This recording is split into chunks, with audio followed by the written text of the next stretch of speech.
दोस्तों, झलमला गंगा मैया मंदिर की उत्पत्ति अंग्रेज शासनकाल लगभग 125 से 30 वर्ष पहले हुआ था। घटना शुरू होता है तंदुला नदी के नहर निर्माण के समय से, जब झलमला गांव की आबादी लगभग 100 से 120 था। झलमला गांव में 110-20 जनसंख्या होने के बावजूद वहां पानी की बहुत ही ज्यादा कमी हुआ करता था।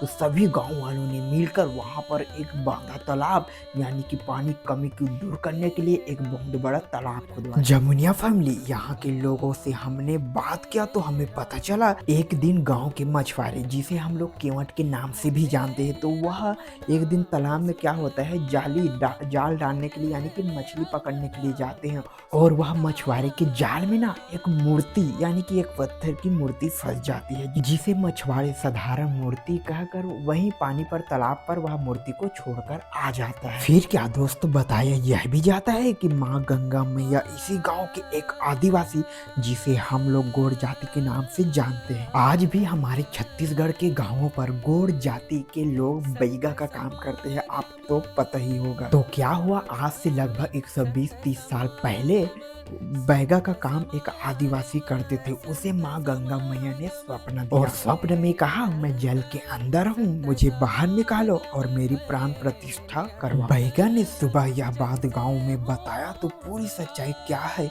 यह जानने के लिए केवट, बैगा और गांव के जो भी माल गुजार बड़े सियान वह सभी तालाब के पास जाते और केवट को कहते हैं एक बार सौखी यानी जाल डालने के लिए। केवट ने जैसे ही एक सौखी मारी तो एक मूर्ति वह जाल में दिखा, जिससे सभी लोग हैरान हो गया। फिर क्या, सभी लोगों ने वह मूर्ति को बाहर निकाला और बैगा ने जैसे कि बताया था प्राण प्रतिष्ठा की बात को, सारे गांव वालों ने मिलकर वह मूर्ति की प्राण प्रतिष्ठा जो है, आपने जो यह ब्लॉग में देखा है ना, माँ गंगा मैया जहाँ पर लिखा हुआ है उसी जगह पर सारे के सारे गांव वालों ने वह मूर्ति की प्राण प्रतिष्ठा करवाया। माता की मूर्ति जल से निकला है, इसीलिए इसका नाम गंगा मैया पड़ा। दोस्तों, आप यहाँ पर आते हैं ना तो आपको महादेव की जितनी भी ज्योतिर्लिंग है वह सभी का दर्शन करने मिल जाएगा। दोस्तों, पहले यह मंदिर एक छोटा सा झोपड़ी के रूप में था, जिसे बाद में सभी भक्तों के दान से एक पूर्ण मंदिर परिसर में बदला गया। जैसे कि आप यहाँ पर देख ही सकते हैं,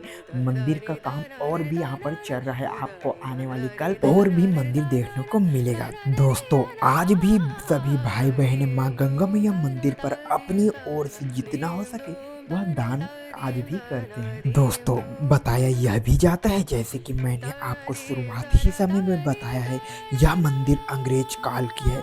तो दोस्तों, अंग्रेजों ने यह मूर्ति को कई बार हटाने प्रयास भी किया, जिसमें वो लोग नाकाम रहा। जमुनिया फैमिली, मान्यता यह भी है जैसे अंग्रेज अधिकारी ने मूर्ति को हटाने का प्रयास किया था, उसकी मृत्यु इस प्रयास के बाद हो गया था। दोस्तों, मंदिर पर नवरात्रि में भक्तों की भीड़ उमड़ती है। दूर दराज से श्रद्धालु नंगे पांव तक दर्शन करने आते हैं। जैसे हम लोग बाइक में आए हैं ना, वैसे ही श्रद्धालु नंगे पांव आते हैं। हाँ, कई भाई लोगों का जन्म तो छत्तीसगढ़ में हुआ है, लेकिन वह छत्तीसगढ़ राज्य से बाहर चले गए हैं, यानी कि विदेश में रहते हैं ना।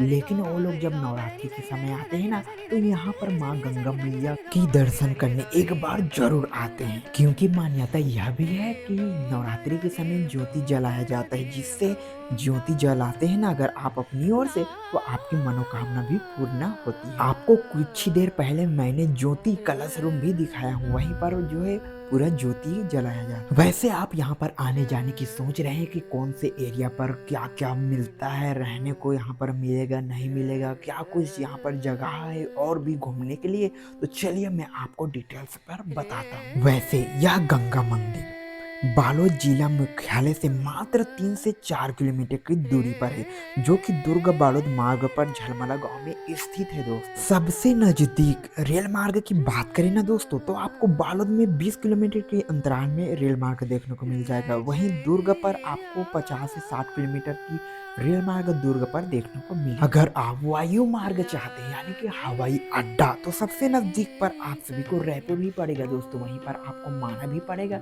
लेकिन रायपुर पर क्या होगा, रायपुर पर आप सीधा हवाई जहाज से उतर सकते हैं, उसके बाद आप सीधा बस से या फिर रेल से रेल मार्ग पर होते हुए आप बालोद सीधा आ सकते हैं। वैसे हवाई अड्डा की किलोमीटर की बात करें तो 105 से 10 किलोमीटर आपको बालोद एरिया पड़ जाएगा दोस्तों। वहीं आप इतनी दूर घूमने आते हैं तो और भी जगह चाहिए ना यार आपको घूमने फिरने के लिए, तो चलो और भी मैं आप सभी को कुछ दर्शनीय स्थल बताता हूँ। झलमला माँ गंगा मैया से सबसे नजदीक पर आप सभी को 3 से 4 किलोमीटर की दूरी पर ना एक तंदुला बांध देखने को मिलता है दोस्तों, जहाँ पर आपको बोटिंग और पिकनिक की जो सुविधा है ना वह भर भर कर देखने को मिलेगा। वैसे तंदुला डैम का मैंने ऑलरेडी फुल व्लॉग बनाया हुआ है दोस्तों, आप उसका लाभ भी ले सकते हैं। वहाँ पर रिजॉर्ट मुझे बोलना नहीं आ रहा है दोस्तों, लेकिन हाँ वहाँ पर आपके लिए किराए पर घर भी देखने को मिल रहा है। उसके बाद आपको 16 से 17 किलोमीटर की दूरी पर सिया देवी टेम्पल देखने को मिल जाता है। वहाँ पर आपको झरना प्राकृतिक स्थल भी जबरदस्त देखने को मिलेगा।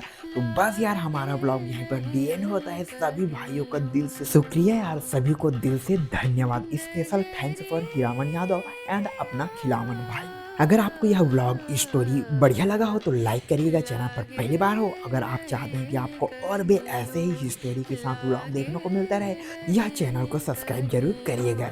जय हिंद, जय भारत, जय छत्तीसगढ़। मैं मिलता हूँ किसी और एक नेक्स्ट व्लॉग में।